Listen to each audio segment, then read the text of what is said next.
ക്ഷേത്രത്തിൽ നടന്ന സംഭവങ്ങൾ. അതിന്റെ തുടക്കം മലമുകളിൽ നെട്ടയത്ത് മലമുകളിൽ നിന്നാണ്. നെട്ടയത്ത് മലമുകളിൽ സ്ഥിരമായി CPM വോട്ട് ചെയ്തിരുന്ന 8 കുടുംബങ്ങൾ ഇത്തവണ മാറി BJP-യിലേക്ക് എത്തി.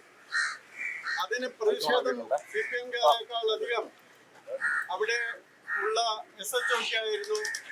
അതുകൊണ്ടാണ് SHO വളരെ പക്ഷപാതപരമായിട്ട് പെരുമാറിയത്. ഒരു കാര്യം മനസ്സിലാക്കുക, സഖാക്കള് അവര് വിവരമുള്ളവരും ദേശീയ ബോധമുള്ളവരുമായാൽ സംഘികളാകുക സ്വാഭാവികമാണ്. കഴിഞ്ഞ ഇലക്ഷനിൽ തന്നെ നിങ്ങൾ കണ്ടു കാണും, 5 ex-MLA-മാരാണ് BJP-യുടെ താമര ചിഹ്നത്തിൽ മത്സരിച്ചതെന്ന്. സ്വാഭാവികമായിട്ടും അത് സംഭവിച്ചുകൊണ്ടേയിരിക്കും. അതിന് പോലീസിലുള്ള സഖാക്കൾ വിഷമിച്ചിട്ട് കാര്യമില്ല. ഇത് ഞാൻ പറയാൻ കാരണം, പോലീസില് ഇതേപോലെ ഒരു സംഘടന ഉണ്ടെന്നും അവര് രാഷ്ട്രീയക്കാർ ചെയ്യുന്നതിൽ ഏറെയായിട്ട് ഇത്തരം കാര്യങ്ങൾ ചെയ്യുന്നുണ്ടെന്നും എനിക്കറിയാം. ഒരു കാര്യം കൂടി ഇന്നലെ സംഭവിച്ചായിരുന്നു. കുറച്ച് നാൾ മുമ്പ് നിങ്ങൾ ഓർക്കുന്നുണ്ടാകും, ഗുരുവായൂർ പോയിട്ട് അവിടെയാണോ നിങ്ങളുടെ കൃഷ്ണൻ ഇരിക്കുന്നത് എന്ന് ചോദിച്ച ഒരു മഹാനുഭാവന്റെ പുത്രന്റെ കുടുംബം, പുത്രനടക്കം അവിടെ പോയി തൊഴുതു വന്നു. ഇപ്പോൾ അദ്ദേഹത്തിന് അറിയാമായിരിക്കും, പുത്രനും കുടുംബവും പറഞ്ഞു കൊടുത്തിട്ടുണ്ടാകും എവിടെയാണ് കൃഷ്ണൻ ഇരിക്കുന്നതെന്ന്. കൃഷ്ണൻ എല്ലായിടത്തും ഇരിക്കുന്നു, തൂണിലും തുരുമ്പിലും ഇരിക്കുന്നു. അതാണ് ഹൈന്ദവ വിശ്വാസം.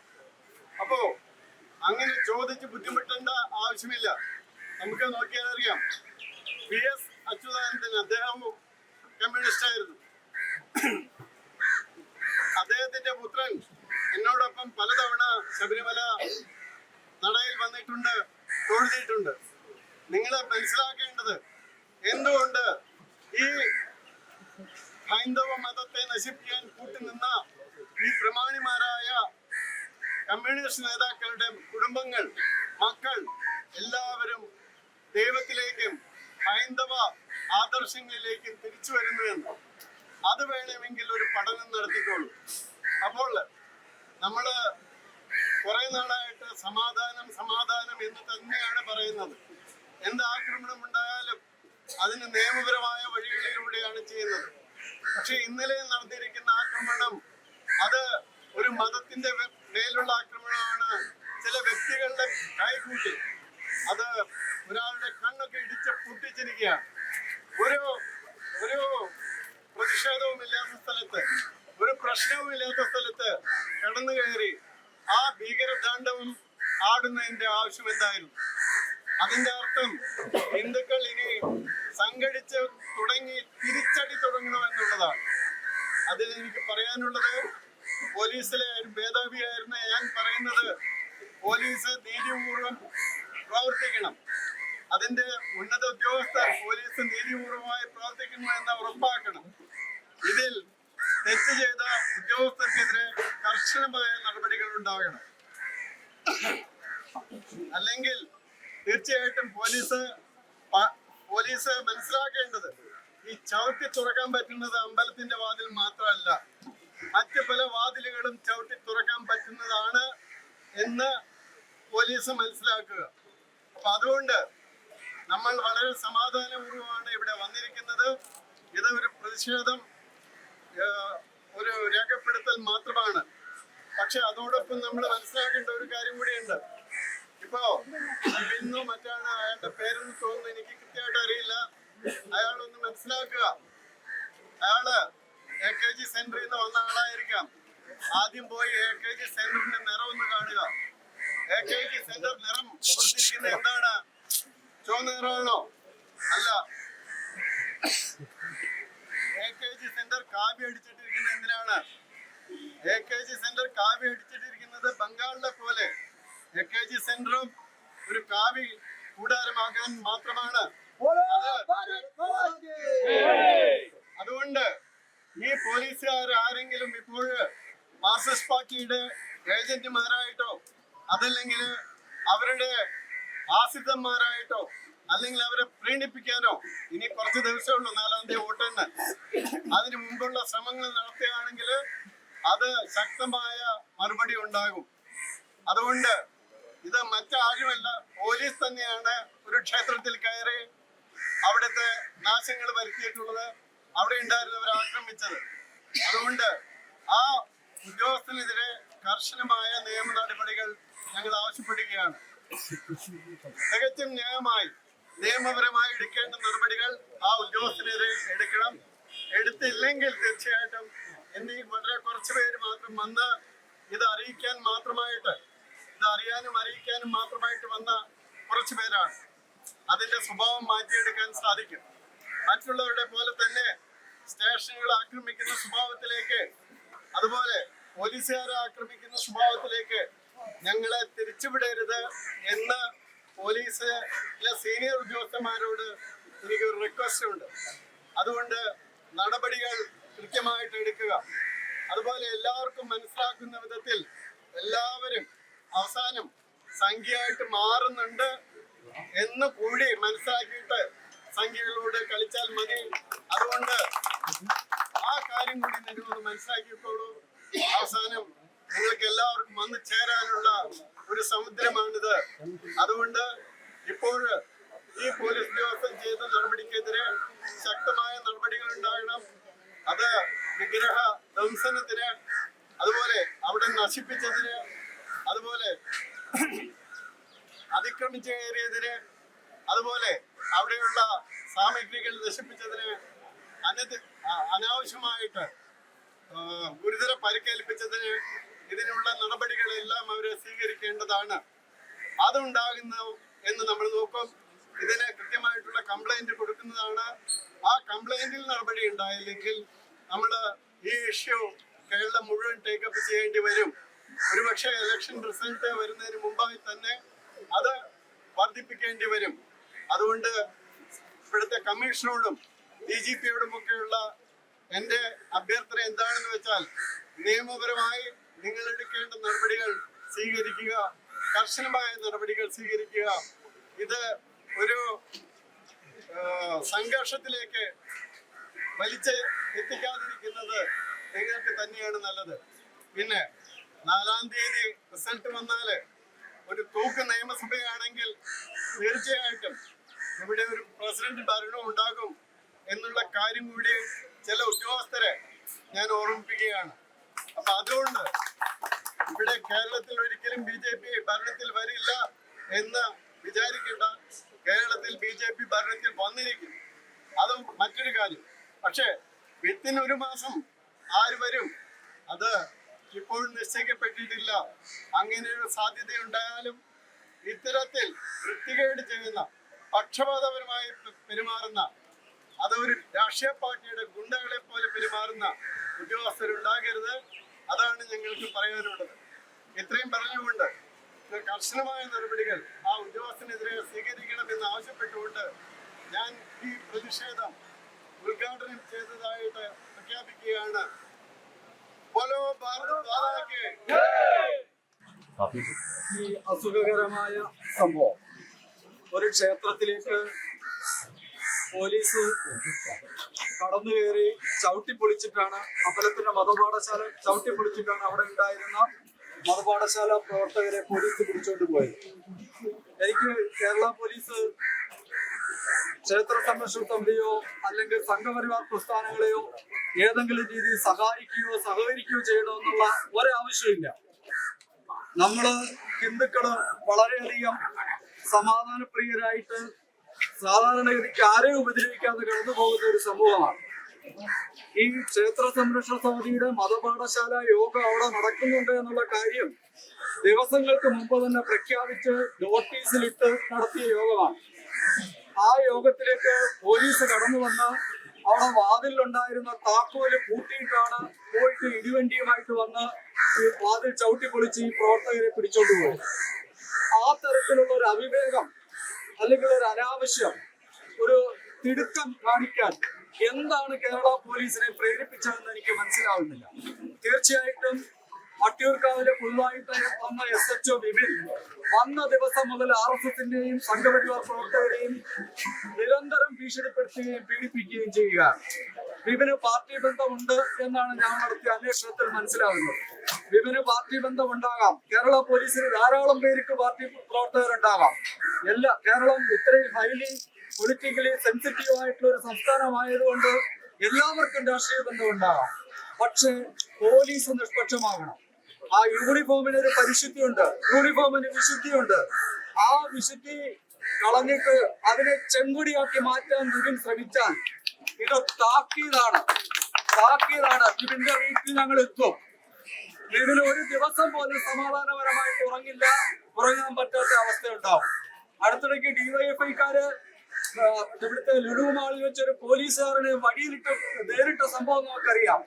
ആ സംഭവം ശരിയായില്ല എന്ന അഭിപ്രായമുള്ള ഒരാളാണ് ഞാൻ. പോലീസുകാർ ചിലപ്പം ലാത്തിചാർജ് ചെയ്യും. ആ ലാത്തിചാർജ് ചെയ്യുന്ന പോലീസുകാർക്കെതിരെ നടപടി എടുക്കേണ്ട ചുമതല അവരുടെ ഉന്നത ഉദ്യോഗസ്ഥർക്കാണ്. നമ്മളോടൊപ്പം നിൽക്കുന്ന സെൻകുമാർ സാറ് MG കോളേജിൽ നടന്ന സംഭവത്തില് മുകളിലേക്ക് കയറിപ്പോയ പിള്ളേരെ പിടിക്കാൻ പോലീസ് കയറുമ്പോൾ അവര് താഴേക്ക് ചാടി അപകടം ഉണ്ടാവും, അതുകൊണ്ട് കയറി തല്ലരുതെന്ന് പറഞ്ഞു. ആ പറഞ്ഞ സമയത്ത് അത് കേൾക്കാതെ പോയ പോലീസുകാരന്റെ ബാഡ്ജടക്കം അപ്പ പിടിച്ചു വാങ്ങി അപ്പൊ തന്നെ സസ്പെൻഷൻ അടിച്ചു കൊടുത്ത ആളാണ്. ആ തരത്തില് നിഷ്പക്ഷമായി ആ നിഷ്പക്ഷതയോടുകൂടിയുള്ള പ്രവർത്തനമാണ് കേരള പോലീസ് എന്ന് പ്രതീക്ഷിക്കുന്നത്. അതല്ലാതെ പാർട്ടി നേതാക്കന്മാർ പറയുന്നത് അനുസരിച്ചാണ് പോലീസ് പോകുന്നതെങ്കിൽ പിന്നെ പട്ടാളത്തിന്റെ പണി നമ്മൾ അതെടുക്കേണ്ടി വന്നാൽ കേരള പോലീസിലെ ഈ 1-2 ലക്ഷം വരുന്ന പോലീസുകാരെ കൊണ്ട് മാത്രം സംഘപരിവാർ പ്രസ്ഥാനത്തെ തടയാൻ കഴിയും. 60,000 പേരേ ഉള്ളൂ. കേരളത്തില് 6,000-ഓളം RSS ശാഖകളുണ്ട്. കേരളത്തിലെ ഏറ്റവും വലിയ തൊഴിലാളി പ്രസ്ഥാനവും വിദ്യാർത്ഥി പ്രസ്ഥാനവും ക്ഷേത്ര സംരക്ഷണ സമിതി അടക്കം 100 കണക്കിന് പ്രവർത്തകരുണ്ട്. നമ്മളെ നേരിടാനോ അല്ലെങ്കിൽ ചെറുത്തു തോൽപ്പിക്കാനോ കേരളത്തിലെ പോലീസ് സംവിധാനത്തിന് കഴിയില്ല. നീതിയുക്തമായിട്ട് മാത്രം പോലീസ് പോകണം. എന്തായാലും ഒരു കാര്യം മാത്രം ക്ഷേത്ര സംരക്ഷണ സമിതിയുടെ സംസ്ഥാന ഉപാധ്യക്ഷൻ നിലയിൽ ഞാൻ പറയുകയാണ്. തീർച്ചയായിട്ടും ഈ SHO വിപിനെതിരെ ഏതെല്ലാം തരത്തിലുള്ള നിയമ നടപടികൾ കഴിയുമോ ആ നിയമ നടപടികൾ മുഴുവൻ ഞങ്ങൾ സ്വീകരിക്കും. അദ്ദേഹത്തിനെതിരെ കോടതിയിൽ പോകും, പോലീസ് കംപ്ലൈന്റ് അതോറിറ്റിയിൽ പോകും, ദേശീയ മനുഷ്യാവകാശ കമ്മീഷനിൽ പോകും. ഒരു കാരണവശാലും ഒരു പോലീസുകാരനും പക്ഷപാതപരമായിട്ട് പെരുമാറാൻ പാടില്ല. ഇന്നുവരെ ഈ സംഭവം ഉണ്ടായിട്ട് ഇതുവരെ മുഖ്യമന്ത്രിയോ അല്ലെങ്കിൽ ബന്ധപ്പെട്ട ഒരൊറ്റയാൾ പോലും ഇതുവരെ മറുപടി പറഞ്ഞിട്ടില്ല നടപടി ഉണ്ടാകുന്നു. ഈ ക്ഷേത്രം ചവിട്ടി പൊളിക്കുന്നതിന് പകരം ഞാൻ ഭീമപള്ളി പോവാൻ പറയുന്നില്ല. വട്ടിയൂർക്കാവ് SHO വിപിൻ നല്ല കുടുംബത്തിൽ നല്ല തന്തയ്ക്ക് പിറന്നവനാണെങ്കിൽ പാളയം മുസ്ലിം പള്ളിയിലോ പാളയം ക്രിസ്ത്യൻ പള്ളിയിലോ കയറട്ടെ, അല്ലെങ്കിൽ വട്ടിയൂർക്കാവിലെ മുസ്ലിം പള്ളിയിൽ കയറട്ടെ. അതിന് ധൈര്യമില്ലാത്തവൻ ഹിന്ദുക്കൾ അബലരാണ്, ഹിന്ദുക്കൾ പാവപ്പെട്ടവരാണ് എന്നുള്ളത് കൊണ്ട് കരുതി ഈ ക്ഷേത്രം ചവിട്ടിപ്പൊളിക്കാൻ, ക്ഷേത്രത്തിന്റെ വാതിൽ ചവിട്ടിപ്പൊളിച്ചത് അവിടെ കിടക്കുകയാണ്. അതിന് പോയാൽ അയാൾ വിവരമറിയുമായിരുന്നു. PT കുഞ്ഞുമുഹമ്മദിന്റെ പുസ്തകത്തിലെ ഒരു പാരഗ്രാഫ് കോട്ട് ചെയ്തതിനാണ് പ്രൊഫസർ ജോസഫിന്റെ കൈ വെട്ടി കാലും വെട്ടിക്കളഞ്ഞത്. തീവ്രവാദികൾക്കും ഭീകരർക്കും മാത്രമേ കേരളത്തിൽ ജീവിക്കാനാവൂ എന്നുള്ള സാഹചര്യം പോലീസ് സൃഷ്ടിക്കരുത്. അങ്ങനെ പോലീസ് സൃഷ്ടിച്ചാൽ ആ പോലീസിനെ നേരിടേണ്ടി വരും. തീർച്ചയായും നിയമപരമായിട്ട് എവിടെ വരെ പോകാൻ കഴിയുമോ ആ അങ്ങേ അറ്റം വരെ പോകുമെന്ന് ഞങ്ങൾ പറഞ്ഞുകൊണ്ട് ഈ പ്രതിഷേധത്തിൽ ഞാൻ എല്ലാ ഭാവങ്ങളും അർപ്പിക്കുന്നു. നന്ദി, നമസ്കാരം. ഇവിടെ ഈ പ്രതിഷേധം സംഘടിപ്പിക്കാനുള്ള സാഹചര്യത്തെ കുറിച്ച് എനിക്ക് മുമ്പ് സവിസ്തരം ബഹുമാനികളായ നേതാക്കൾ പറയുന്നില്ല. എനിക്ക് 2 കാര്യങ്ങൾ മാത്രമാണ് സൂചിപ്പിക്കാനുള്ളത്. കേരള പോലീസ് ഒരുപക്ഷെ വട്ടിയൂർക്കാവ് പോലീസ് സ്റ്റേഷൻ പരിധിയിലാണ് കുമാരാരാമ ക്ഷേത്രത്തിൽ ഇത്തരമൊരു അതിക്രമം നടന്നു എന്ന് പറഞ്ഞാൽ ഒരുപക്ഷെ പോലീസ് അധികൃതർക്ക് വികാരങ്ങളുടെ അടിസ്ഥാനത്തിൽ പറയാം. പക്ഷെ ഇത് തികച്ചും വ്യത്യസ്തമായി മ്യൂസിയം സ്റ്റേഷൻ പരിധിയിൽ ഇത്തരത്തിൽ മ്യൂസിയം പോലീസിന്റെ അറിവോടുകൂടി ആ ക്ഷേത്രത്തിൽ അതിക്രമിച്ചു കയറി അവിടെ മീറ്റിംഗിൽ ഉണ്ടായിരുന്ന കേരള ക്ഷേത്ര സംരക്ഷണ സമിതിയുടെ പ്രവർത്തകരെ ബോധപൂർവം നേരത്തെ സൂചിപ്പിച്ചതുപോലെ ആ റൂം ലോക്ക് ചെയ്തുകൊണ്ട് അവിടെ ഇടിവണ്ടി വിളിച്ചു വരുത്തി അവരെ അറസ്റ്റ് ചെയ്യുകയല്ല, ബലാത്കാരമായി മർദ്ദിച്ച് തൂക്കിയെടുത്തു കൊണ്ടുപോകുന്ന CCTV ക്യാമറയുടെ ദൃശ്യങ്ങൾ ഇന്ന് സോഷ്യൽ മീഡിയയിൽ യഥേഷ്ടമുണ്ട്. അപ്പൊ ബോധപൂർവം കൃത്യമായി ഇത് പ്ലാനിങ് നടത്തിക്കൊണ്ടാണ് പോലീസ് ഇത്തരത്തിൽ പെരുമാറിയിട്ടുള്ളത് എന്ന് വ്യക്തമാക്കണം. അതിലും വളരെ ഗൗരവകരമായിട്ടുള്ള ഒരു വിഷയം, ഈ വട്ടിയൂർക്കാവ് വിഷയവുമായി ബന്ധപ്പെട്ട് അതിന്റെ കാര്യങ്ങളെ കുറിച്ച് സംസാരിക്കുവാൻ വേണ്ടി തിരുവനന്തപുരത്തെ സംഘപരിവാർ നേതാക്കൾ തിരുവനന്തപുരം സിറ്റി പോലീസ് കമ്മീഷണറെ സമീപിച്ചുകൊണ്ട് അദ്ദേഹവുമായി ചർച്ച നടത്തിക്കൊണ്ടിരിക്കുമ്പോഴാണ് ഇത്തരത്തിൽ ഗൗരവകരമായി ഈ ക്ഷേത്രത്തിനുള്ളിൽ അതിക്രമിച്ച് കയറിക്കൊണ്ട് പോലീസ് ഇത്തരത്തിൽ താണ്ഡവമാടിയത്. അപ്പോൾ ഇതിൽ സിറ്റി പോലീസ് കമ്മീഷണറുടെ കൂടി അറിവ് ഇതിനകത്തുണ്ടോ എന്ന് ന്യായമായി സംശയിക്കേണ്ടി വരും. ഇതിന് ഹിന്ദു ഐക്യവേദി ഉൾപ്പെടെയുള്ള ഹൈന്ദവ സംഘടനകൾ ശക്തമായ പ്രതിഷേധം ഇക്കാര്യത്തിൽ രേഖപ്പെടുത്തുകയാണ്. പോലീസിന് ക്ഷേത്രങ്ങളിൽ മാത്രമേ ഇത്തരത്തിൽ അവരുടെ അധികാര ദുർവിനിയോഗം നടത്താൻ സാധിക്കുന്നുള്ളൂ എന്നുള്ളതാണ്. നമുക്കറിയാം, നിങ്ങളുടെ ശ്രദ്ധ ഞാൻ കുറച്ചു നാൾ മുമ്പ് നമുക്കറിയാം, തിരുവനന്തപുരത്ത് ഇടയാർ എന്ന് പറയുന്ന, തിരുവല്ലത്തിനടുത്തുള്ള ഇടയാർ എന്ന് പറയുന്ന പ്രദേശത്ത്, ആ പ്രദേശത്ത് അവിടുത്തെ കടലോര മേഖലയിൽ നിന്ന് അതിക്രമമുണ്ടായി. ആ അതിക്രമമുണ്ടായി ഏതാണ്ട് 75 ഹിന്ദു വീടുകൾ യാതൊരു പ്രകോപനവുമില്ലാതെ ഒരു സംഘം കയറി ആക്രമിക്കുകയും ആ ആക്രമം പോലീസ് അറിഞ്ഞ് തിരുവല്ലം SI അവിടെ എത്തിയപ്പോൾ ആ തിരുവല്ലം SIയെ ആ അക്രമി സംഘം കാലിനെ അടിച്ചൊടിച്ച് ജീപ്പ് അടിച്ചു പൊട്ടിച്ച് അവിടെ നിർത്തിയ സാഹചര്യത്തിൽ അവിടെ എത്തിയ ആളാണ് ഞാൻ. ആ പോലീസിന്റെ കീ പോലും അവർ പള്ളിയിൽ കൊണ്ടുപോയി. ആ പോലീസിനെ അല്ലെങ്കിൽ ആ പോലീസ് ഉദ്യോഗസ്ഥനെ മർദ്ദിച്ചിട്ട് കേരള പോലീസ് എന്ത് നടപടിയാണ് എടുത്തത്? നടപടി എടുത്തില്ല എന്ന് മാത്രമല്ല, അതിനുശേഷം 4 പേരെ പോലീസ് അറസ്റ്റ് ചെയ്തു. ആ 4 പേരെ പോലീസ് അറസ്റ്റ് ചെയ്തു. 4 പേരെ അഞ്ചൂർ കോടതിയിൽ കൊണ്ടുവന്നപ്പോൾ ഈ SHOയെ, അന്ന് SI ആണ് SHO, ആ SIയെ ആ കോടതിയിൽ കൊണ്ടുവന്ന് എനിക്ക് പരാതിയില്ല എന്ന് പറയിച്ച പോലീസിന്റെ ചരിത്രം, ആ ചരിത്രത്തെ കുറിച്ച് വീണ്ടും ഓർമ്മിപ്പിക്കുവാനും അത് ചർച്ച ചെയ്യുവാനുമുണ്ട സാഹചര്യം കേരള പോലീസ് പുറത്തു കൊണ്ടുവരുന്നത് ഇതൊരു കാര്യമല്ല. അതിനു മുമ്പ് തിരുവനന്തപുരം ജില്ലയിലെ അഞ്ചുതെങ്ങ് എന്ന് പറയുന്ന പ്രദേശത്ത്, ആ അഞ്ചുതെങ്ങിൽ പള്ളിയിൽ കൊല്ലത്ത് നിന്ന് മീൻ പിടിക്കാൻ വന്ന മുക്കുവരായിട്ടുള്ള ഹിന്ദു സഹോദരങ്ങളെ കടലതിർത്തി ലംഘിച്ചു എന്ന് പറഞ്ഞുകൊണ്ട് അഞ്ചുതെങ്ങിലെ പള്ളിയിൽ ഹൈന്ദവ സഹോദരങ്ങളെ കൊണ്ട് പൂട്ടിയിട്ട സമയത്ത് ഇവിടുത്തെ കേരള പോലീസിനോട് പരാതിപ്പെട്ടപ്പോൾ ആറ്റിങ്ങൽ DYSP ആ പള്ളിയിൽ പോയി ആ പിതാവിന്റെ കാല് പിടിക്കുന്ന സാഹചര്യം. അങ്ങനെ നിരവധി ഇവിടുത്തെ കേരള പോലീസിന്റെ മറ്റ് മതങ്ങളോടുള്ള സമീപനത്തെ കുറിച്ച് വീണ്ടും കേരളത്തിൽ ഒരു ചർച്ചയ്ക്ക് പുനർവായനയ്ക്ക് സാഹചര്യം ഒരുക്കിയാൽ കേരള പോലീസ് ഇന്നലെ കാണിച്ചതിന്റെ അതിഭീകരത കൂടുതൽ വ്യക്തമാകും. അതുകൊണ്ട് ഹൈന്ദവ സംഘടനകൾ ഒറ്റ അർത്ഥത്തിൽ പറയുകയാണ്, ഈ ആക്രമണത്തിന് നേതൃത്വം നൽകിയ ഏത് ഉദ്യോഗസ്ഥനായാലും ആ ഉദ്യോഗസ്ഥന് വകുപ്പ് തല നടപടികൾ, നിയമപരമായ നടപടികൾ എടുത്തില്ലെങ്കിൽ ഈ പ്രക്ഷോഭം കൂടുതൽ ഈ കേരളം മുഴുവൻ വ്യാപിച്ചുകൊണ്ട് നമുക്ക് നീതി ലഭ്യമാകുന്നതിന് വരെയുള്ള സമരത്തിന് ഹൈന്ദവ സംഘടനകൾ നേതൃത്വം കൊടുക്കുമെന്ന് മാത്രം പറഞ്ഞുകൊണ്ട് ഞാൻ എന്റെ വാക്കുകൾ സംസാരിക്കുന്നു. നന്ദി, നമസ്കാരം.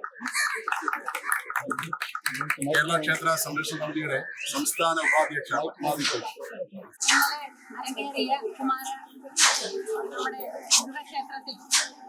എന്താണ് സംഭവിച്ചത്? കേരള ക്ഷേത്ര സംരക്ഷണ സമിതിയുടെ കീഴിലുള്ള നമ്മുടെ മുരുകസ്വാമി ക്ഷേത്രമാണ്. കേരള ക്ഷേത്ര സംരക്ഷണ സമിതി അങ്ങോട്ടും ഇങ്ങോട്ടും 3000 ക്ഷേത്രങ്ങളിലുള്ളതിൽ 1ാമത്തെ ക്ഷേത്രമാണ്. ഇവിടെ ഞങ്ങളുടെ മതപാഠശാല നടക്കുകയായിരുന്നു. അപ്പോഴാണ് ഈ അമ്മമാര്, അതിന് തൊട്ട് മുമ്പാണ് അവിടുന്ന് അമ്മമാര് പുറത്തു വന്നതും അതേമാതിരി തന്നെ അമ്മമാരും അവിടെ ഉണ്ടായിരുന്നു.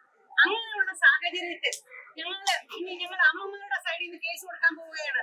അവർ വന്നപ്പോൾ അവർ ലേഡീസ് വനിതാ പോലീസുമായിട്ടാണോ വന്നത്? അത് ഞങ്ങൾക്കറിയണം. ഞങ്ങൾ നേരിട്ട് കേസ് കൊടുത്തിട്ട് അപ്പോൾ ഞങ്ങളുടെ അമ്മമാർക്ക് ഇനി അവിടെ പഠിക്കണ്ടേ? അതാണ് നമ്മുടെ ക്വസ്റ്റ്യൻ. ഞങ്ങൾ അവിടെ പോകണ്ടേ?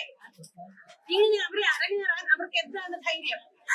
RSSന്റെ കീഴിലുള്ള ക്ഷേത്ര സംരക്ഷണ സമിതി കേരളം അവർക്ക് എങ്ങനെയാണ് ധൈര്യം വന്നത്? അതാണ് നമ്മൾക്ക് ചോദിക്കേണ്ടത്. ഞങ്ങൾ സനാതന ധർമ്മത്തെ മുൻനിർത്തി സന്തോഷത്തോടെ ഒരു ഒതുങ്ങിക്കൂടുന്ന ഒരു സംഘടനയാണ്. ആ സംഘടനയിൽ എന്തിനാണ് ക്ഷേത്രങ്ങൾ തോറും ആക്രമിക്കുന്നത്? ഇതിനല്ല മറ്റുള്ള എല്ലാവരും ആലോചിക്കേണ്ടത്. നിങ്ങളുടെ 56 വയസ്സ് കഴിഞ്ഞു കഴിഞ്ഞാൽ ഓരോരുത്തന്മാരെ ഞാൻ കണ്ടിട്ടുണ്ട്. ക്ഷേത്രങ്ങളിൽ പോവുക, എന്താ പറയാ, പൂജകൾ നടത്തുക. കാരണം എന്താണെന്ന് അറിയുമോ? ഒന്നീ മക്കൾക്ക് കല്യാണം ആയിട്ടില്ല, അല്ലെങ്കിൽ ജോലി ആയിട്ടില്ല, അല്ലെങ്കിൽ ആരുടെയും കൂടെ ഇറങ്ങിപ്പോയി കാണും, അല്ലെങ്കിൽ വല്ലവന്മാരുടെ പോയി കാണും.